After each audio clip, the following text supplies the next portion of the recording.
چاہیں گے، اور یہ بھی کہا کہ ہم طاقتور ہیں اور جنگجو ہیں، جو آپ کہیں گی ہم کریں گے۔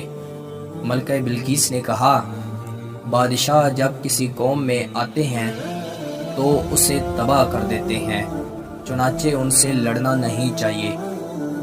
میں ان لوگوں کی طرف ایک ہدیہ بھیجتی ہوں، پھر دیکھتی ہوں کہ وہ کیا جواب دیتے ہیں۔